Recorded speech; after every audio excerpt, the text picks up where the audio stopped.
Hi friends, ಎಲ್ರಿಗೂ ನಮಸ್ಕಾರ. ಇವತ್ತು ನಾವು ಡಿ ಮಾರ್ಟ್ಗೆ ಹೋಗ್ತಾ ಇದ್ದೀವಿ. ಅದಕ್ಕೂ ಮುಂಚೆ ನಾವು ಇಲ್ಲೇ ತಿಂಡಿ ಮುಗಿಸ್ಕೊಂಡ್ವಿ. ಇಡ್ಲಿ ಮತ್ತು ಕುಷ್ಕ ರೈಸ್ನ ತೊಗೊಂಡಿದ್ವಿ. ಇಡ್ಲಿ ಜೊತೆ ಕಾಲು ಸೂಪು.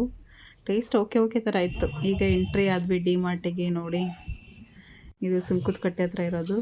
ಮಗಳು ನಾನೇ ನಡಿಬೇಕು ಡ್ಯಾಡಿ ಅಂತ ನಡ್ಕೊಂಡು ಹೋಗ್ತಾ ಇದ್ದಾಳೆ. ಇಬ್ಬರು ನಡ್ಕೊಂಡು ಹೋಗ್ತಾ ಇದ್ದಾರೆ. ಜೊತೆಲಿ ನಾನು ಜಾಯ್ನ್ ಆಗ್ತೀನಿ. ಮಾರ್ಟ್ ಒಳಗಡೆ ಎಂಟ್ರಿ ಆದಮೇಲೆ ನಾನು ಅಲ್ಲೊಂದು ಟ್ರಾಲಿ ತೊಗೊಂಡೆ. ಟ್ರಾಲಿಯಲ್ಲಿ ಸೀಟ್ ಥರ ಮಾಡಿರ್ತಾರೆ ಮಕ್ಕಳನ್ನ ಕೂರಿಸ್ಕೊಳ್ಳೋದಕ್ಕೆ. ಅದಂತೂ ತುಂಬ ಹೆಲ್ಪ್ಫುಲ್ಲು. ಅವರೆಲ್ಲೂ ಓಡೋಗೋದಿಲ್ಲ, ಮಿಸ್ ಆಗೋದಿಲ್ಲ, ಮತ್ತು ಒಳಗಡೆ ಕೂರಿಸ್ಕೊಬೋದು.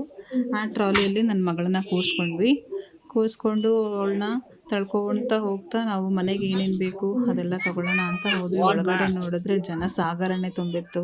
ಸ್ವಲ್ಪ ಉಸಿರಾಡೋದಕ್ಕೂ ಕಷ್ಟ ಆಗ್ತಿತ್ತು. ನನ್ನ ಮಗಳು ಪಪ್ಪ ಅಂತ ಕಿರ್ಚಾಡ್ತಿದ್ಲು. ನಂತರ ನನ್ನ ಪರ್ಚೇಸ್ ಕಂಟಿನ್ಯೂ ಆಯಿತು. ಹೌಸ್ ಹೋಲ್ಡ್ಸು, ಕ್ಲಾತಿಂಗ್ಸು, ಪರ್ಸ್ನಲ್ ಕೇರು, ಸ್ಯಾಂಡಲ್ಸು ಎಲ್ಲ ತೊಗೊಂಡ್ವಿ. ಇನ್ನೂ ಏನೇನು ಬೇಕು ಅದೆಲ್ಲ ನೋಡಿಕೊಂಡು ಮತ್ತು ಬಿಲ್ ನೋಡಿದ್ರೆ ಗಗನಕ್ಕೆ ಏರಿತ್ತು. ಅಂದರೂ ಕೂಡ ಬಿಲ್ ಪೇ ಮಾಡಿ ನಮ್ಮ ಮನೆಯವ್ರು ತುಂಬಿಸ್ಕೊಂಡು ಆಚೆ ಬಂದರು. ಅದಾದಮೇಲೆ ಅವ್ರದ್ದು ಒಪಿನಿಯನ್ ಕೇಳೋಣ ಅಂತ ಕೇಳ್ತಾ ಇದ್ದೀನಿ. ನೋಡಿ ಏನು ಹೇಳ್ತಾರೆ ಅಂತ. ಪರ್ಚೇಸ್ ಎಲ್ಲ ಮುಗೀತು. ನಮ್ಮ ಹಸ್ಬೆಂಡ್ ಅವ್ರದ್ದು ಒಪಿನಿಯನ್ ಕೇಳೋಣ. 5,000 ಬಿಲ್ ಮಾಡು ಅಂದ್ರೆ 9,000 ಬಿಲ್ ಮಾಡಿ ಕೊಟ್ಟಿದ್ದಾರೆ. ಆಯ್ತಾ, ಅದಕ್ಕೆ ನೆಕ್ಸ್ಟ್ ಮಂತ್ ಬರಲ್ಲ ಅಂತ ಹೇಳಿ. ಈ ವಿಡಿಯೋ ನಿಮಗೆ ಹೇಗೆ ಅನಿಸ್ತು ಅಂತ ನನಗೆ ತಿಳಿಸಿ. ಧನ್ಯವಾದಗಳು.